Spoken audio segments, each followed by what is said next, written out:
노후 리스크 줄이는 가장 확실한 부동산 전략.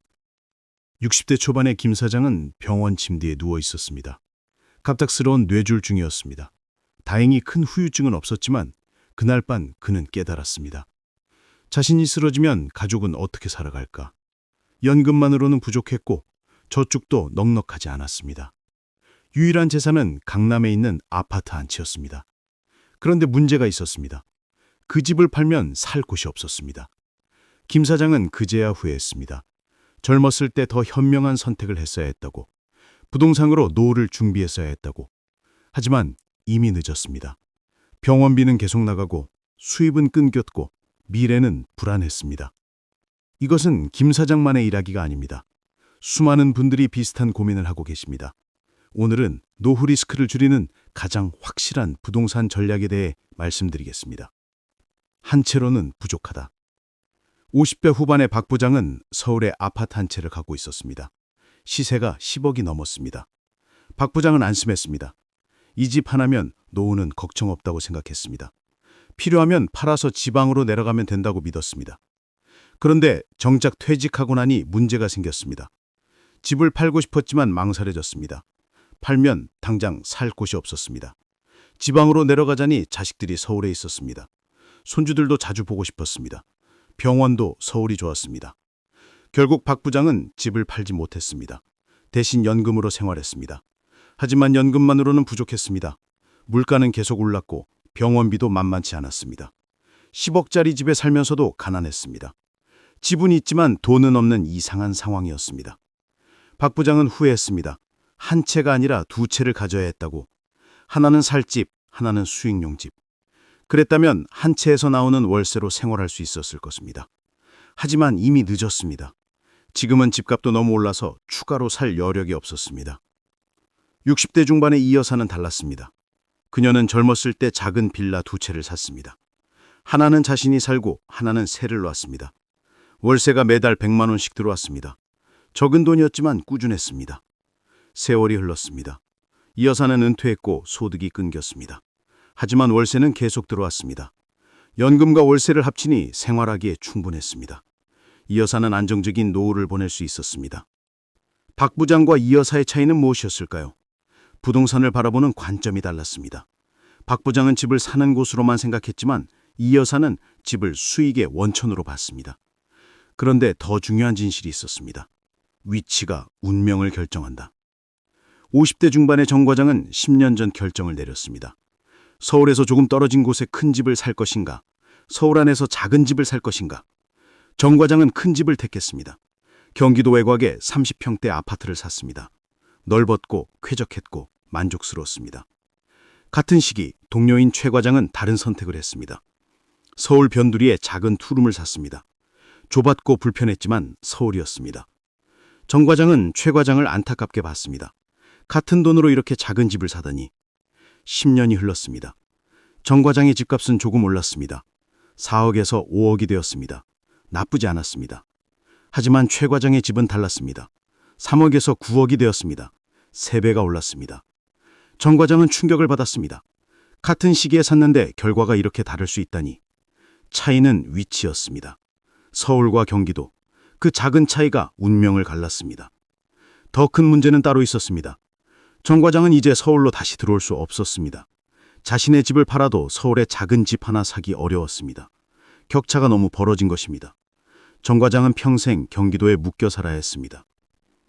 60대 중반의 한 부장은 더 현명했습니다. 그는 30년 전 강남에 작은 원룸을 샀습니다. 당시에는 비싼 선택이었습니다. 친구들은 말렸습니다. 그 돈이면 지방에 큰 집을 살 수 있다고. 하지만 한 부장은 고집했습니다. 위치가 가장 중요하다고 믿었습니다. 세월이 흘렀습니다. 그 원룸은 이제 10억이 넘는 가치가 되었습니다. 한 부장은 그 집에서 나오는 월세로 편안한 노후를 보내고 있습니다. 작았지만 위치가 좋았기에 가능한 일이었습니다. 한 부장은 말합니다. 부동산은 크기가 아니라 위치라고. 작아도 좋은 곳에 있는 것이 크고 나쁜 곳에 있는 것보다 낫다고. 특히 노후를 준비한다면 더 그렇다고 강조합니다. 월세의 힘. 60대 후반의 송 사장은 평생 사업을 했습니다. 돈을 많이 벌었지만 다 써버렸습니다. 사업에 재투자하고 자식들 뒷바라지하고 좋은 차 사고 좋은 집에 살았습니다. 노후 준비는 나중에 하려 했습니다. 그런데 환갑이 넘어서 사업이 어려워졌습니다. 체력도 떨어지고 시장도 변했습니다. 송 사장은 사업을 정리했습니다. 그런데 남은 게 없었습니다. 살던 집 한 채뿐이었습니다. 연금도 얼마 안 됐고 저축도 거의 없었습니다. 송 사장은 막막했습니다. 이제 뭘 하며 살아야 할까? 일을 다시 시작하기에는 나이가 많았습니다. 그저 집에 있으면서 연금으로 버텨야 했습니다. 하지만 연금은 턱없이 부족했습니다. 송 사장의 노후는 불안했습니다. 반면 같은 나이의 강 여사는 달랐습니다. 그녀는 젊었을 때부터 월세를 받을 수 있는 부동산에 투자했습니다. 작은 오피스텔, 원룸, 상가 등 여러 개를 조금씩 샀습니다. 대출도 받았지만 월세로 갚아나갔습니다. 세월이 흘렀습니다. 대출은 다 갚았고 이제 순수하게 월세만 받았습니다. 매달 400만 원 정도가 들어왔습니다.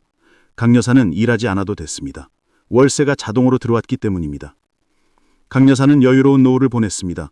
여행도 다니고 취미생활도 하고 자식들도 도와줄 수 있었습니다. 돈 걱정 없는 삶이었습니다. 모두 월세 때문이었습니다. 송 사장과 강 여사의 차이는 무엇이었을까요? 한 사람은 소비했고 한 사람은 투자했습니다. 한 사람은 당장의 만족을 택했고 한 사람은 미래를 준비했습니다. 그 선택의 차이가 노후의 질을 결정했습니다. 월세는 노후의 가장 확실한 보험입니다. 일을 하지 않아도 돈이 들어옵니다. 나이가 들어 일할 수 없을 때, 건강이 나빠 움직일 수 없을 때도 월세는 계속 들어옵니다. 그것이 월세의 힘입니다. 그런데 여기서 중요한 질문이 생겼습니다. 언제 시작해야 할까? 50대 중반의 윤 선생은 고민했습니다. 지금이라도 부동산 투자를 시작해야 할까? 아니면 이미 늦은 걸까?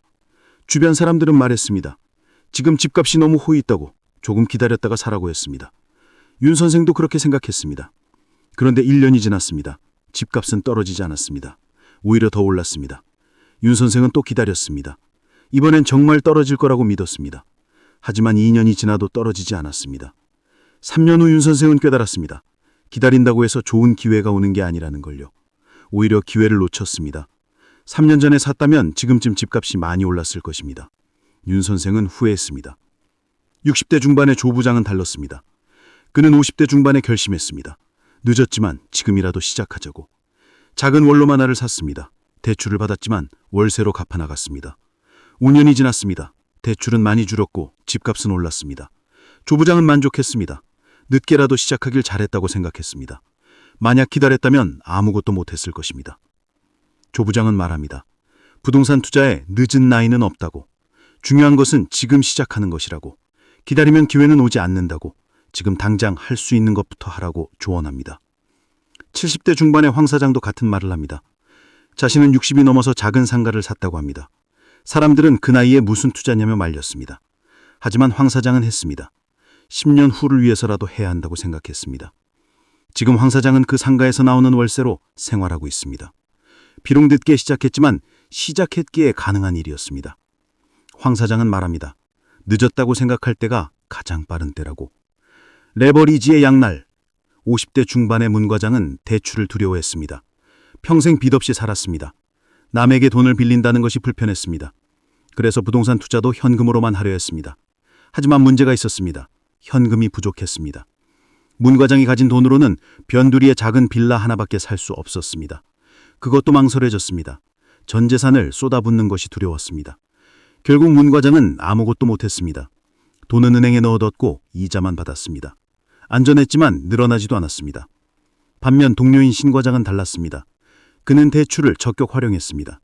자기 돈 3천만 원에 대출 7천만 원을 받아서 1억짜리 원룸을 샀습니다. 월세로 대출 이자를 갚고 남는 돈은 원금을 갚았습니다. 10년이 지났습니다. 신 과장의 원룸은 2억이 되었습니다. 대출은 거의 다 갚았습니다. 자기 돈 3천만 원이 1억 7천만 원이 된 것입니다. 반면 문 과장의 3천만 원은 여전히 3천만 원이었습니다. 이자를 받았지만 물가 상승을 고려하면 오히려 손해였습니다. 문 과장은 후회했습니다. 대출을 두려워하지 말고 활용했어야 했다고. 물론 대출은 위험합니다. 갚지 못하면 큰 문제가 됩니다. 하지만 적절히 사용하면 자산을 늘리는 강력한 도구가 됩니다. 60대 중반의 김 여사는 균형을 찾았습니다. 그녀는 대출을 받았지만 무리하지 않았습니다. 월세로 충분히 갚을 수 있는 범위 내에서만 대출을 받았습니다. 그래서 부담스럽지 않았습니다. 김 여사는 말합니다. 대출은 도구 일꾼이라고. 잘 쓰면 약이 되고 잘못 쓰면 독이 된다고. 중요한 것은 자신의 능력 범위 내에서 사용하는 것이라고 조언합니다. 분산의 지혜. 70대 중반의 이사장은 평생 한 가지에만 집중했습니다. 강남 아파트였습니다. 모든 돈을 거기에 쏟아부었습니다. 다행히 강남 아파트는 계속 올랐습니다. 이사장은 부자가 되었습니다. 그런데 문제가 생겼습니다. 강남 아파트는 값이 너무 비쌌습니다. 팔기도 어렵고 월세를 놓기도 애매했습니다. 이사장은 큰 자산을 가지고 있었지만 현금 흐름은 없었습니다. 집은 비싼데 월세 수입은 없는 상황이었습니다. 반면 60대 후반의 박 여사는 여러 곳에 분산했습니다. 강남 작은 원룸, 지방 소형 아파트, 동네 작은 상가. 값은 각각 낮았지만 개수가 많았습니다. 각각에서 월세가 나왔습니다. 합치면 상당한 금액이었습니다. 박 여사는 안정적이었습니다. 한 곳이 비어도 다른 곳에서 수입이 나왔습니다. 한 곳의 집값이 떨어져도 다른 곳이 올랐습니다. 위험이